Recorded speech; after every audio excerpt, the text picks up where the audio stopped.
Hello everyone, this is Bob Kemp once again, episode 7, Uncle Malcolm's Archive, obviously Malcolm Blunt, and we're just having another quick chat before Assassination weekend, and thought we'd talk some more about the FBI. We did talk about the record system as such, but I think we should talk about a few people.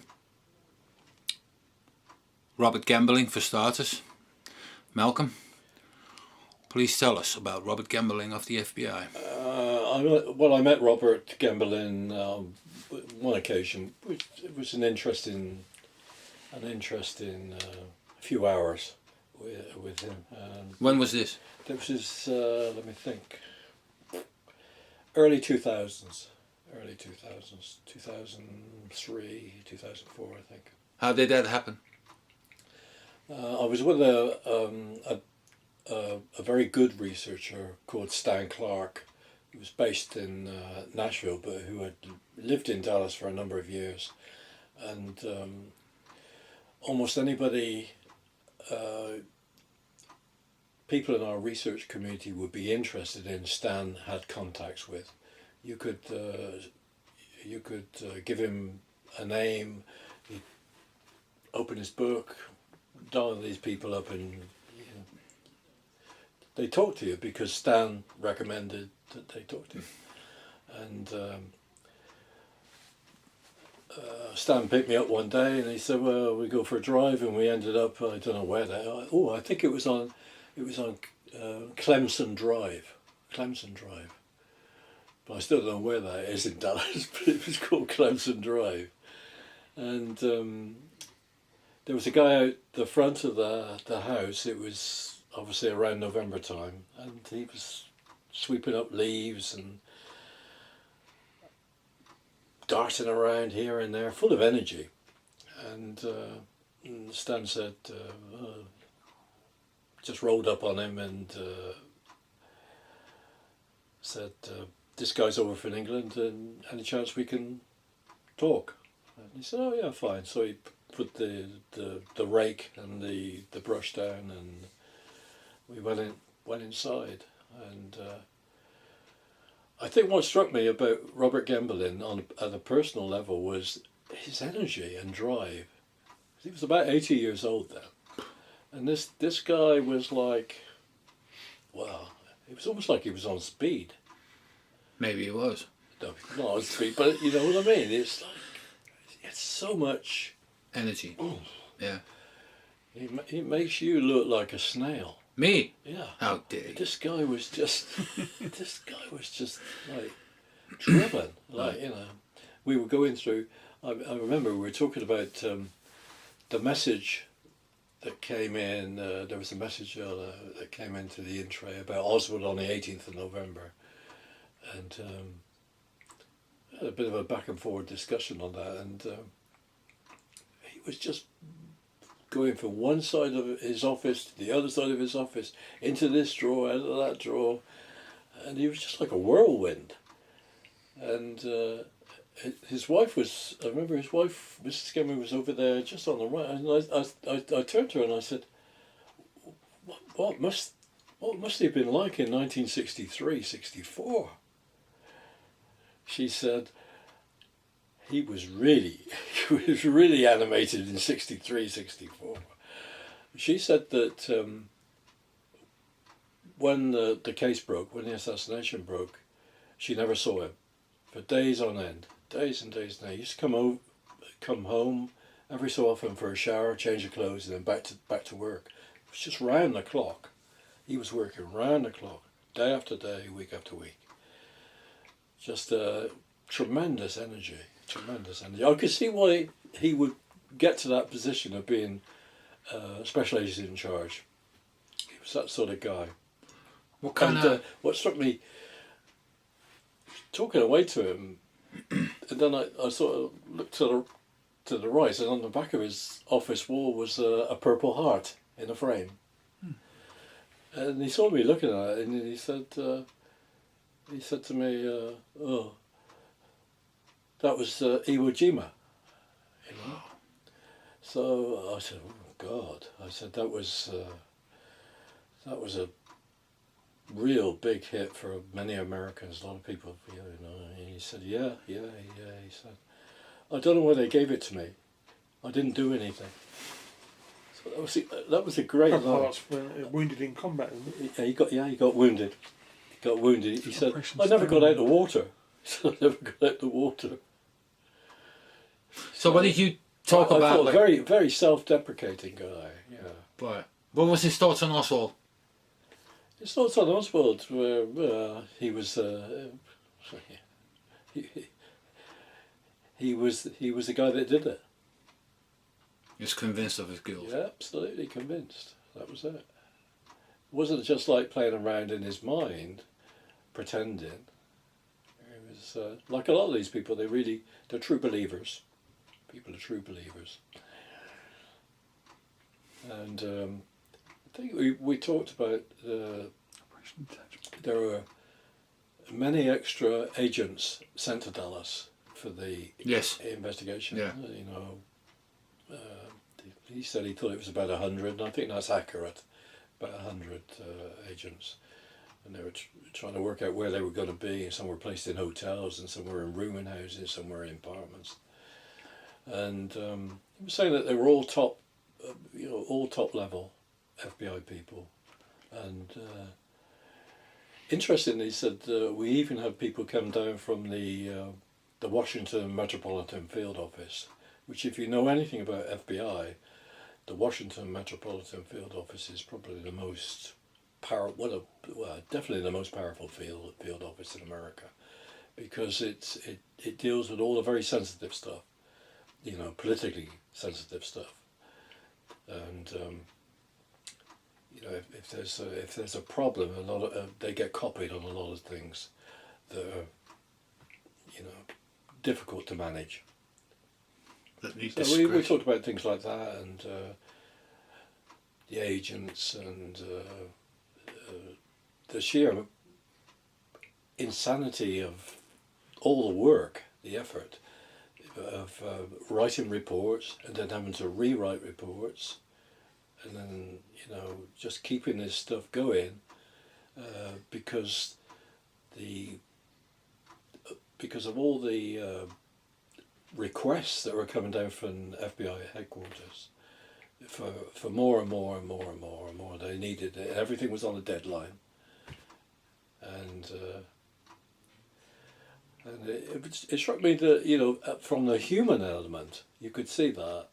I could see that here was a guy that was, in a way, almost the perfect guy for Dallas, for that investigation. Someone like unlimited energy, unlimited drive, and able to organise things. So that was interesting for me. I mean, obviously, I didn't get any great state secrets from him, but it was interesting to get the sense of how things were from his perspective, from the FBI. What about what did he say about Hoover or others? Did he ever mention Shanklin or? I don't think he mentioned much about Gordon Shanklin. J. Edgar Hoover was always referred to as Mr. Hoover. So you could see that there was, at least from his point of view, there was respect. So and Hosty, because I mean my area of interest, of course, is Hosty and Bookout, and Hosty, of course, because of his large role before Oswald's capture and interrogation, and during and after. Very interesting person to read about. Had many things happening. There are fair bit of interviews. I mean, he did 3 days at the church committee. I don't think there's that many people that actually did 3 days of interviewing, which accumulates to, I think, about 500 pages at Mary Farrell. But also his notes himself, the folder that you had with all the notes, handwritten notes from either his notepad block or written on affidavit paper, or his reports as such with regard to Oswald, But then, of course, you got Bookhout as well, James Bookhout. Did he say anything about him? Nothing. Not important enough. Okay. Oh, that's quite interesting. No, but I think, you know, in a way, it sort of jogs my memory to witnesses which were, you know, I mean, you're working on the early stuff, but I mean, there were people like, was it Henry McCluskey at the Texas Employment Commission? TC, yeah. Where this guy actually contradicted the actual story about Oswald and the timings and everything else. I think I was looking at it actually. I think I actually looked at it again. And it's the sort of thing really that it never gets looked at.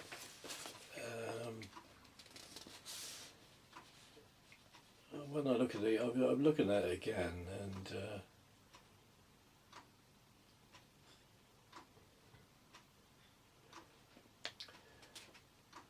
that's right.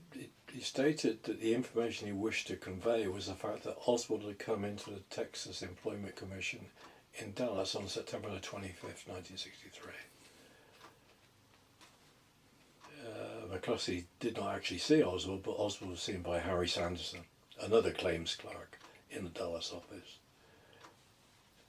He further stated that Oswald did in fact present himself at the Dallas TEC on October the 3rd, and that he, McCluskey, saw him on that day.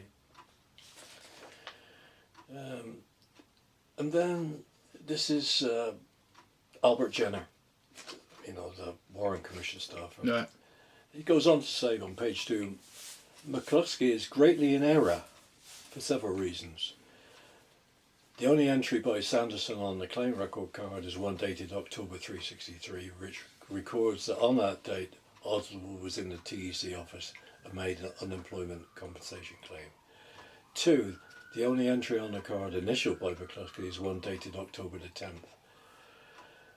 3, there is an entry dated September the 24th, 63, initialed by one JC, which records the fact of Oswald's weekly interstate claim. In other words, Oswald made his claim at the Louisiana Employment Security Office, and the claim was received in Dallas. So McCluskey's memory of this, which should be fairly accurate, and he's obviously talked to Sanderson, the guy he worked with. They're really working hard to discredit his statements. The Warren Commission, this guy's work, this guy's testimony just doesn't fit. So let's get rid of it. Let's deep six it. And these are areas which seldom they just don't get looked at deeply enough. I don't think. It's a bit like, you know, the Western Union stuff. Semmingson. That guy's testimony didn't fit, so they had to deep six that. They had to rubbish Semmingson. He was greatly in errors and made a mistake and all the rest of it.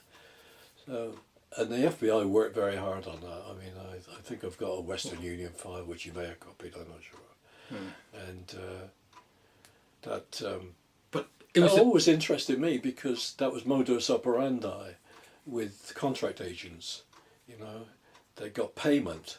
They were paid, picked up their money through Western Union. So if Oswald had been a contract agent for some agency, that's where he would have been paid by a Western Union. I mean, and Semmingson, of course, recalls Oswald collecting checks. what I find amazing is that the feds was pretty much in charge of the investigating for the Warren Commission and supplied all the bits as such. But even though by doing that, they get themselves into trouble because, well, what you just given me is a good example, for instance, yeah, because it does come out. And Well, it gets worse, you see, because, you know, I know this is a difficult subject for Greg and other people.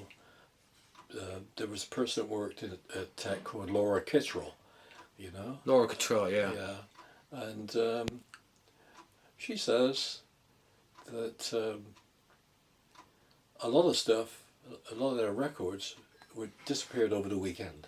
You know, FBI took those records, and that's understandable because they took records everywhere very fast. You know, they took the stuff quickly, really quickly. Schools. Yeah, schools, you know, you name it, everywhere. They just went everywhere and they took the stuff. Red Cross, Fort Worth Red Cross took the records. Not only took the records at the Fort Worth Red Cross, they took all the index cards. They took everything, and then that stuff never made it to the Warren Commission. It was only when the House Select Committee were digging around that they found that the stuff had gone, and then lo and behold, the FBI found it. They found the stuff, and they gave some of it to the House Select Committee, the Fort Worth Red Cross stuff. So yeah, I mean, there's a lot going. There's a lot of stuff that should be looked at. It doesn't get looked at really. You know, when you go back to Hosty and Bookout and those people, the other side of that coin is the actual places where they should have been investigating, and they weren't really investigating. They were just grabbing the stuff and then hiding it. Yeah. Or, I mean, it's not. I didn't know until I read Laura Kiltrell that Harlan Brown, who was an FBI agent, his wife, Mrs. Harlan Brown, worked at the tech. So that was an interesting internal bit going on there. So you see all that stuff and you wonder. They got in early, but still people remembered, even though the evidence had gone. The physical evidence had been taken by the FBI. Inside their heads, they still remembered, and they still tried to tell people. You know. But then, somewhere along the line, as you read in that McCluskey thing, documents were altered, evidence was altered to reflect what they wanted. Mm-hmm. So his memory was not good. His memory was probably 100%. It's the records that have been interfered with, you know, the records that have been changed. Yeah. Yeah, I think a lot of people underestimate the role of the FBI in this whole thing, of the largesse of the whole thing, actually, what they did and the amount, you know, you mentioned yourself, you sent 50 or 100 agents to Dallas and so forth. The power, I mean, you know, compared to local police force that works with, I don't know, 20, 30 people at the most on a case like that. But what they're able to actually to move ground as such much quicker than, say, the Dallas police. But at the same time, I'm also thinking about how much they directed the investigation by being like the sole supplier of information and requests and all that for the Warren Commission as such. And, you know... Yeah, I mean, they depended heavily on the Warren Commission depended heavily on the FBI for much of their information, and that went through filters. Obviously, it went through filters. You know, when you see people bitching about the fact that they couldn't get the Warren Commission staffers were complaining that they couldn't get information on Oswald's schooling. You know, they were getting interviews with school friends and stuff like that. They were getting it out of Life magazine and newspapers. They weren't getting it from the FBI.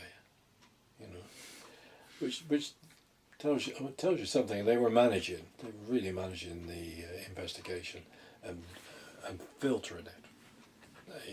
You could ask why they're filtering it. You know, national security. But the speed of everything as well, you know, I think Peter said about the speed of where they seem to get there almost too early. Yeah, it's especially with the school records. I've read a few bits myself about this, and it was just lightning fast of how actually these records were over the weekend all just disappeared and picked up and gone, basically. When other people inquired about it, no, they were here the same weekend and they picked it all up. And It's just incredible. I mean, when the Office of Security Research Staff sent down one of their best agents to get school records, INS records, customs records, they got beat. This guy got beat everywhere by the FBI. Like, he got there way ahead of the CIA guy. It's almost like they knew where to go and where to grab it from. You got They it. didn't need to have any requests and say, can you get me those files? No, Can you no, find... no, No, no, we know the no. files are here, blah, blah, blah. Give them to us, we'll leave. It means they had an extensive file on Oswald prior to the assassination. Yeah. That's what I think. I agree with you that if you can do it all this fast, I mean, even though you're a big organization and you got a lot of agents at your disposal, it's still quite fast, especially for that time of year. I mean, you know, I compare that with 9/11 and 9/11 in the evening. They had some things, but all they knew at that point was that the hotel rooms, and found out that they had shaven themselves and so forth. But that was about it, what they could talk about at that point in the evening as such. And then you see this happening, which is 50 years before, and it's too good. It's too organized. It's too perfect and too quick for my liking. But hey, I mean, 5 days after this is like from the from the Dallas 89. This is from the New York field office, 8975 file, and it's interesting because they have a separate file on someone called Harvey Lee Oswald. So they have a different internal security file, a different counterintelligence file for Harvey Lee Oswald, which is 105-6163-. And that's quite interesting. I mean, some of the other files they had on Oswald, they had they were cross-referencing on the 27th. They were cross-referencing to 44974. Well, that was Ruby's file. So, but they also had another file they were looking at, which is 105-38431, and that's a New York counterintelligence file, and then. Earlier one, which is again a 105 file, which is 105-35467, dating from Oswald's defection, 31st of October 59. This is all stuff we'd like to see, I think. You've seen that one? no. Walter Winchell. It's nice of them that they write the numbers down for the files. Gives people a lead to look for. I mean, there's one thing that, you know, I'm actually, every time I'm flabbergasted about how much there actually is. Even though there's lots destroyed and kept behind and this, that and the other. Even though, with what they've given us, what's available, it's just the amount. Now, I think I heard you say 300 boxes of material in NARA on FBI files, or was I wrong? It goes way more. Yeah? Way more, yeah. I mean, we're talking in totality probably over 1,000 boxes. Have you seen them all? Yeah, I think I have. Yeah, You a know, good but run you at can it. only, to do it in a very tight, organised way, like you and Joe Backus. I'm not Joe Bax. That's just impossible. It's just impossible. It's just impossible. You need a team. Yeah, you do. You need several people. Really. I just want to point something out that's loosely related to this. But I said it to Peter, who's with us. I said, so I think I've done about 150,000 pages. If we assume that there's 7 million pages released so far, then we're just over 2% of your collection comprises just over 2% of what's at NARA. And I mean, I've been doing this project for 3 years now. Okay, so there was a bit of Harry Livingston stuff that I did for a few months, but overall, yeah, in Feb next year, it'll be like 3 years that I've worked with your material. And that just, 2%, 3 years, one person, so times 50, make it 100% then. That's 150 years. Yeah, I mean, or you divide it by between even. But it's taken a very broad sweep at what's available at NARA.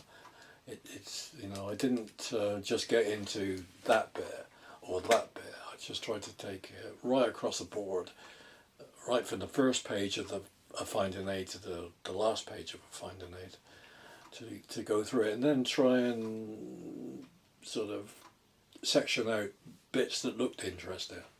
So it's not.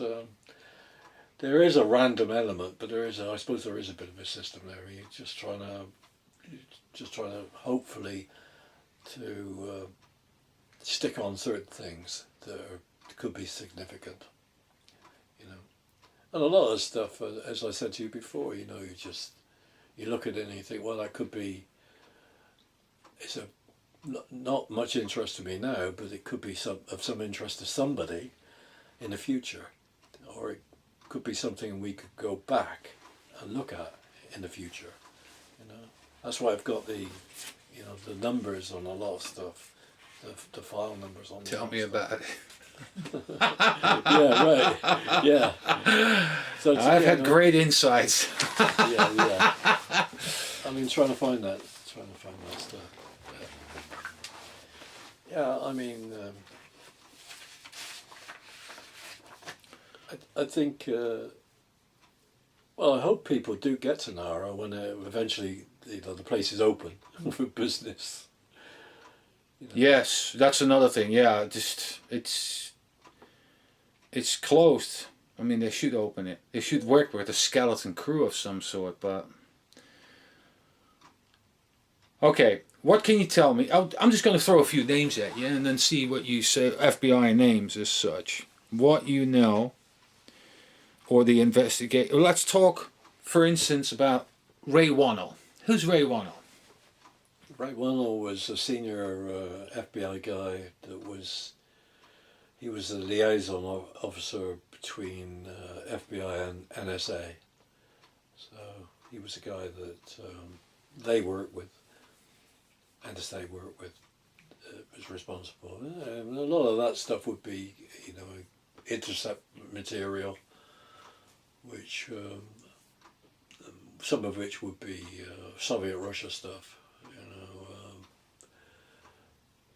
Could be suspected KGB people, all sorts. He's also involved with John Martino. I've got a few files on that as well.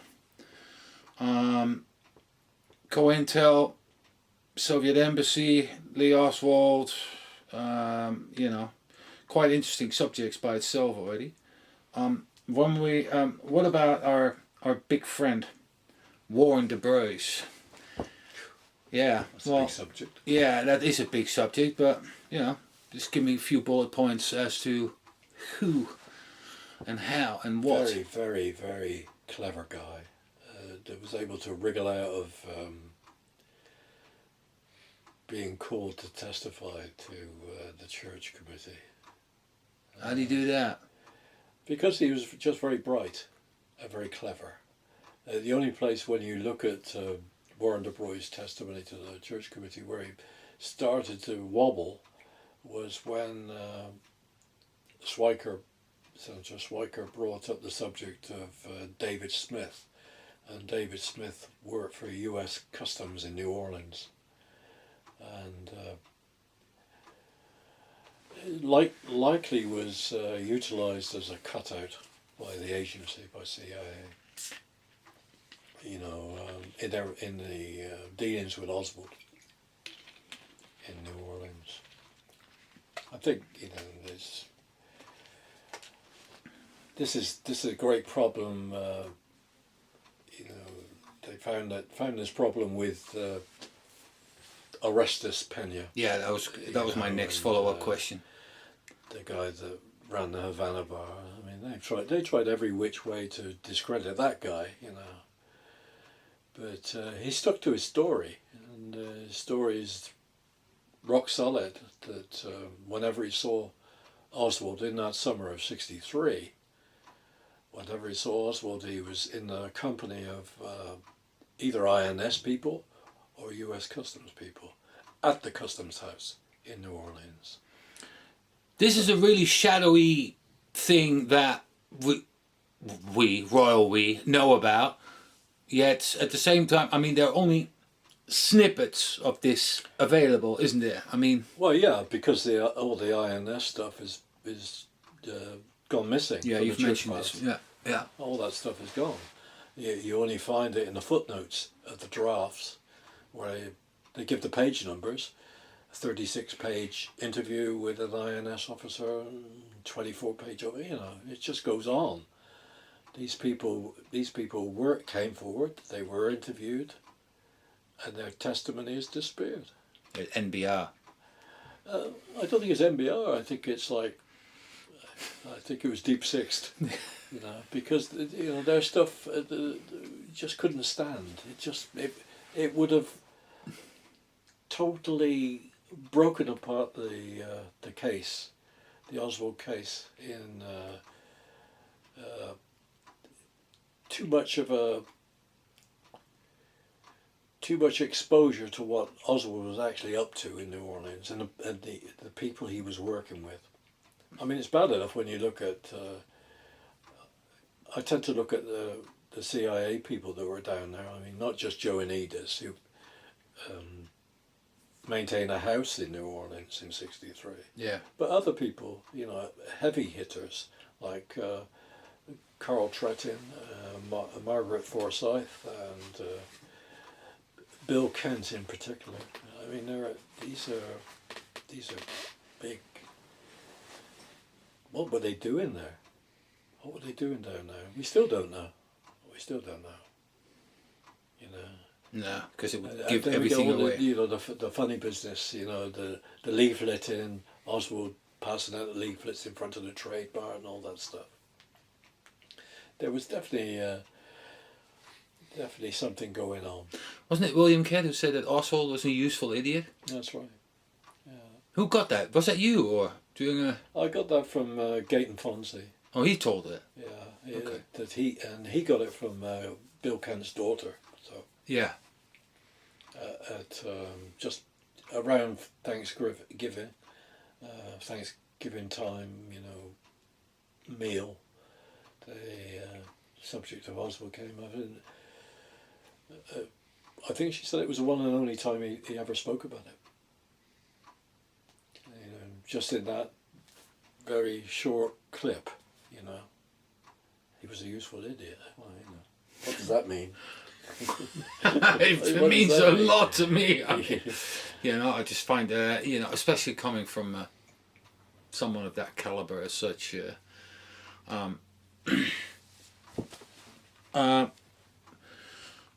on. Can you just tell me a little bit more about the Pena thing and Warren de Bruce? Because I mean, we just did it in a sense because there's plenty of material Yeah, on that's that. right. Warren,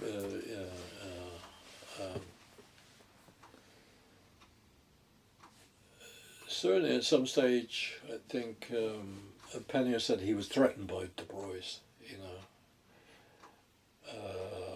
around the time when of the Warren Commission, that if he said anything about their relationship, because he was an informant for Du Bois, there's no question about that. You know, he was an informant, although Du Bois always denied it. Deny, but Orestes Pena was an informant. And I think he said something, "I'll bust your ass," I think was a quote I read somewhere. Yeah. Yeah. So, and then Pena, of course, he tried, and I think he suffered, he was attacked, very physically attacked, a few times, not just once. So we're talking about harassment and stuff like that. But he kept the story. You know, and I don't think he I don't think he ever went off. It was always the same stuff, and it always interested me that he testified to the House Select Committee, and there's around about 35, 36 pages, and that was suppressed for so long. You know, so I say suppressed, they would say redacted, and it wasn't until there was an enlightened archivist that came in to Nara, and I asked him if there was any chance, and he did. He phoned up, he called up, and they released it. That was year 2000. They released that. So that would have been, and that was Peña's testimony. And really, when you read that, the only thing that stands out is the fact that he says in that testimony that he always saw Oswald in the company of US Customs people or INS people, and usually at the Customs House in New Orleans. Well, you know, what was he doing? Yeah, that's what I was wondering. What is the significance of that? The significance of that really is when you think about modus operandi from CIA. Modus operandi is that the use co-opting customs people, co-opting INS people, which is what they did down in the Keys with Cesar Diosdado. They co-opted that guy. He was still paid by customs. To all intents and purposes, he was a US Customs officer. But then they did this complicated reimbursing of the salary. And really he was working for CIA, but visibly, you would still think he was a US Customs officer doing his daily task, but he was working for the agency. And I think that's what was, if you transplant the fact that was part of the agency modus operandi, it makes it very interesting with Oswald being in the company of INS people and customs people. And we go back to the De Broy's testimony, and that bit where he gets uncomfortable when you get to David Smith, US Customs. That's the bit, you see. Because these people were being utilised by the agency. I'm sure they were utilised by the agency.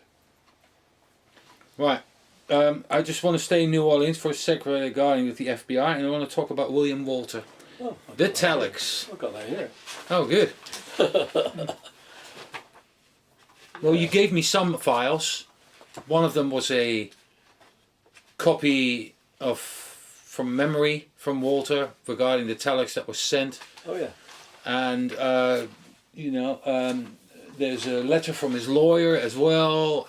It was about 3-4 bits, documents that were regarding it. But of course, it's always very interesting.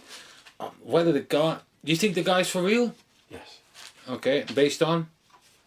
Based on looking at many, many documents. Based on people like Hugh Ainsworth jumping all over him. Well, yeah, that's Hugh Ainsworth jumps all over. Yeah, that's already an indicator. That's your credibility for that guy, for sure. Yeah. Yeah. So, he actually gets the opposite effect because it is Hugh Ainsworth. So yeah. Goddamn traitor. Yeah, it's funny. I was looking at that because I lump William Walter together with other people, and I always call them the crying in the wilderness people. That's William Walter, Larry Huff, James Wilcott. Yeah, Wilcott. These people that came forward, and their story didn't fit. The story didn't fit, so they had to be discredited. Yeah, that seems to be a standard approach. Yeah. Discrediting people. Yeah.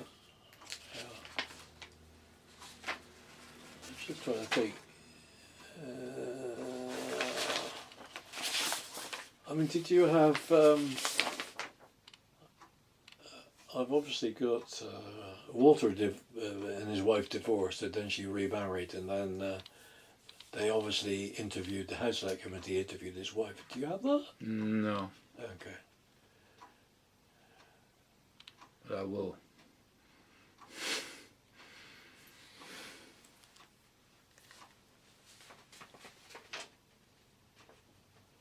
Obviously, a lot of bitterness there, but you're welcome to that. Oh, sorry.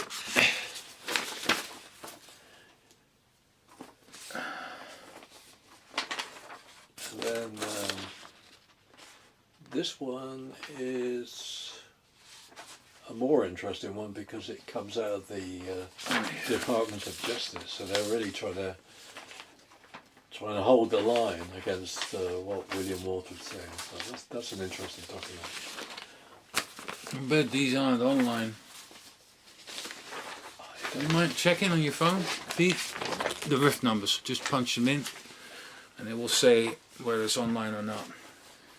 Okay, right, listen, why don't we move on, because the documentation I can reference to and the viewers can make up their minds about this themselves. Okay. I mean, unless you come across something, I'm more than willing to listen to it. What about William Sullivan? I mean, that's quite an interesting... Huh?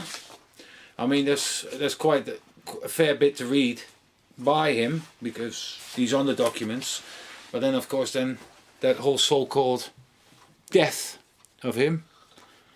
Yep. Mistaken for a deer. Yeah. Right. Suspicious or not? A little bit. A little bit. Yeah. Yeah. What can you tell me about William Sullivan? He was Division 5 in the FBI, and he was quite a high flyer. But I mean,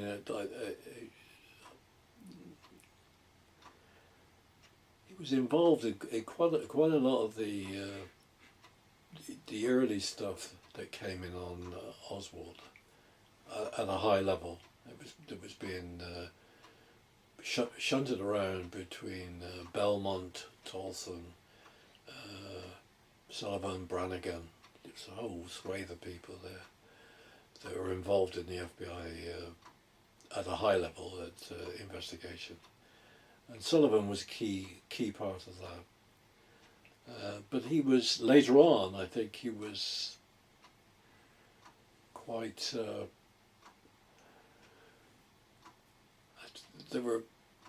I think there were concerns that he was a bit loose-lipped. You know, he was giving interviews and he was talking to people, and there were concerns. Obviously, there were concerns around. Plus, of course, you know the story that he took a lot of files home. Took a hell of a lot of stuff home. What happened to that? That's a good question. I mean, I think you must have some of that stuff, like the Robert Keach stuff. Okay. Where they went to his house at it was around obviously the latter part of the HSCA, 77, 78, something like that. 78 I think it was, that they went to Sullivan's house, and it was in the middle of winter and it was freezing cold. And when you read the documentation, it really looks like, because it was so cold, they didn't spend a lot of time there. Just routed through a few boxes and they went. So they didn't do a job. Didn't go through his stuff really well. And I often wondered what happened to those files, the Sullivan files. I mean, presumably he would, because they'd not been collected by the Bureau. So I just wonder what happened to that stuff. If anybody is watching this, whether they can tell me what happened to Sullivan's files, Well, Sullivan's papers. if they know, please leave a comment underneath this video. I'd appreciate it. Any info. Because he had a lot. There were many boxes in his garage. Yeah, including a lot of stuff which was on Martin Luther King. A lot of stuff. Okay, right. Next one, Vincent Drain. Vincent Drain. He was much about Vincent Drain. Apart from the fact that he was supposed to be one of J. Edgar Hoover's favourite agents, and seemed to have a good relationship with both ways between Vince Drain and Vince Drain, of course, was quite close to Hugh Ainsworth. So Really? yeah, Well, yes, I know that because Ainsworth left notes for him. sure. But then there was a report where Ainsworth basically said, I didn't call him back, this, that and the other, blah, blah, blah. It was late and, it's just a bit of a contradiction and a denial about this whole thing as such in that particular document. I know of Drain, of course. He was present. There's film footage of Drain behind Henry Wade. You see, Drain didn't want to deal with Fritz. Drain said, I'll deal with Wade and I'll deal with Curry because they were above Fritz. So he didn't want to go through Fritz because, again, like I said earlier, Fritz was regarded as a pain in the neck by the FBI already back in 1945. Greg Parker dug this up the other day from the Mary Farrell side. There's 2 documents where Fritz is basically reported as being very uncooperative to the FBI as such. And that's 18 years before the assassination as such. So there's footage of Drain standing behind Wade and the press asked for a press conference. This is just roughly about 11 o'clock in the evening or half 11, and they asked to speak to Oswald and get this press conference which is happening around midnight, and Drain is being filmed there. And then after the press conference, Drain is standing right behind Wade while Wade is giving his press conference at 12:30, something like that. So while Oswald's basically being taken back up after that super short... What date are we talking about? We're talking actually from 22 to November 23. That's what we're talking about, because Drain takes the evidence That's exactly on the plane. what I was going to say to you. And he goes on a... Because he was the guy that was entrusted Yeah. with carrying the evidence. Yeah. And we know... He went in a supersonic plane, the SR-71 or something like that. He went... I mean, you think like, well, he just gets a plane and just goes over there. No. He gets this Lockheed supersonic jet at his disposal and basically flies to Washington. Just like that. Well, Alexander called it the U-2. But the U-2 is a very slow plane. Yeah, it's not that. Not It's that supersonic... It's a military plane. Yeah, Let's call it it's that black long plane with 2 massive jet engines at the back, and it just looked spatial. It just looked like nothing else that was around for the average person to look at. But the most important thing, obviously, for that plane, he was entrusted to remove not just a few pieces of evidence, the core. Boxes and boxes and boxes. Yeah, of they make that note. They said like they only took a few bits and that the rest was coming on the 26th, but it's not true. Oh. There's tons that went over there. Callaghan testified to that fact, that they took it all. And he was a senior FBI lab guy. Yeah. Now, I find Drain quite an interesting person because he just happens to stand every time where the command is. He's standing very close to these people, and even during the press conference, he stands right next to bloody Henry Wade while he's talking to the crowd as such. Well, I think this. He's obviously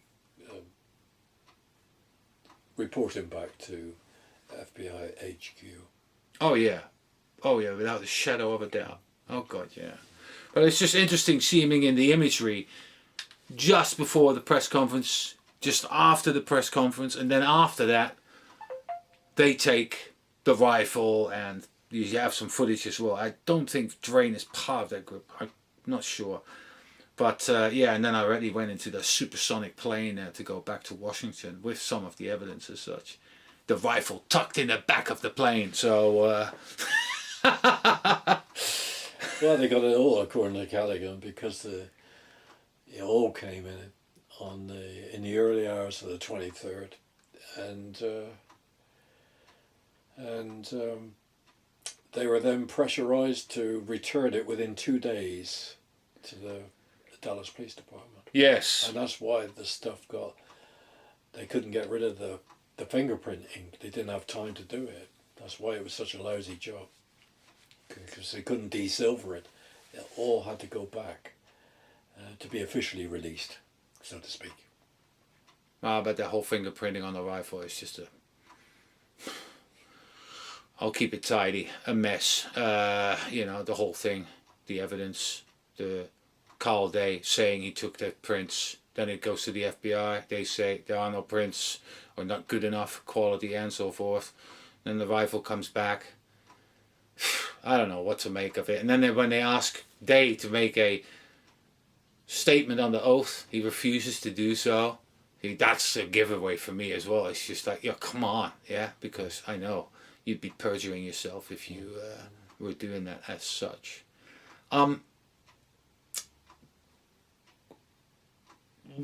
Okay, this is my last question on this segment on the FBI. Regarding the records, because that's what we're doing here. We are nabbing and grabbing the records and releasing them as such. What is your... What are you going to keep on digging into FBI folders as you have been, or is it something like a chapter that you've closed off and say, I've done my bit? Look in the finders files of the ARB or the HSCA that have... I would recommend that. Yeah, because the review board gave so many signposts for files, and then a lot of files. I think I gave it some to you last time. What they call additional requests files, miscellaneous documents files. But there's a ton of stuff that came in, even before the review board. I think it was probably ordered to be released by the review board. The HSCA FBI subject files, which are terrific, a great resource. People interested in Howard Hunt, you could go to HSCA FBI Howard Hunt files, Everett Howard Hunt files, and you can get, for instance, the full background check on Howard Hunt, which is about almost an inch of material, when he entered the White House, to work in the plumber. The plumber. As a plumber. That's a plumber. So all that stuff, all that diggings there, all the stuff they did on him, which is great. It's great stuff, And I think did you have those photographs of Hunt? Like there was. I did see them. I don't know if I've scanned them in yet, but I have. I did. You did show me something like that. Yeah, but it's a while back. Yeah, I mean that was part of that report. So there's lots of stuff. Lots of stuff they got. There you can find in those HSCA FBI subject files. You just go through the list. It'll be in some of those finder's aids, or you can go online to NARA and find it. But some of those hard copy finding aids, they did change slightly over time. You go a couple of years and look and you think, oh, yeah, there's another three boxes, or there's another two, or there's one box less, stuff like that. Right. The one I found quite funny to deal with, it was difficult to deal with, was the HSCA security classified files, which are really interesting. And there seems to be, or there were two boxes of those security classified files which hadn't been released. The most you could get when I was there were 7 boxes, and there were actually 9. So that's stuff that we should be asking for, because it's that would be interesting material. We really need to make a list of the things that need to be looked for, because that needs to be spread out. Because whenever then and say, well, I'll have a look at this, or I'll have a look at that, because then at least people know about that it exists and can be checked and traced. But, what I'm interested in, obviously, some of the stuff is not on everybody's. I mean, that one I'd like to get released in full.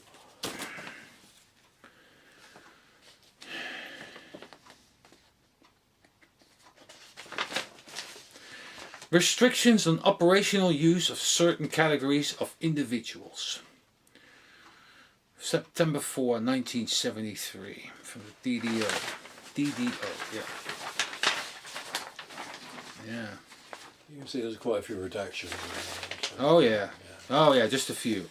Just a few, yeah. Replaced by the number 99. Hold on. Yeah, Let me 99. just see this if I can, like that.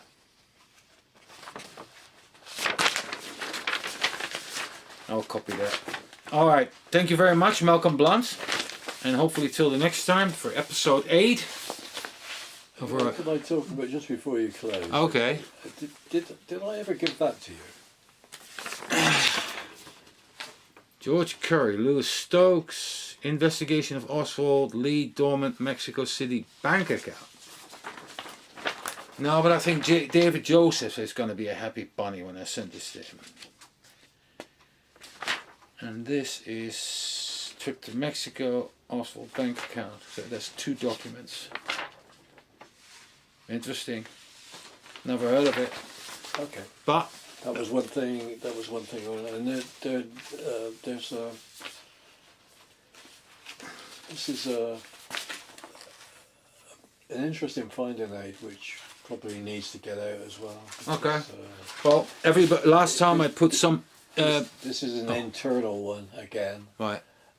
An FBI internal one. Which is, So what the viewers should know is that in the description I link to some of the documents. I did it in the last film that I did, and this is also Mexico City related. George de Mohrenschildt, Ruth Payne. So I will, once I just scan these documents in, I will add them on so you can just look at them, and otherwise they will be buried in the rest with the rest of the material of the Malcolm Blunt archive. You figure it out. I only do scanning. So thanks a lot, and we'll speak soon, hopefully, for session number 8. And who knows what we're going to talk about then. And until then, sayonara.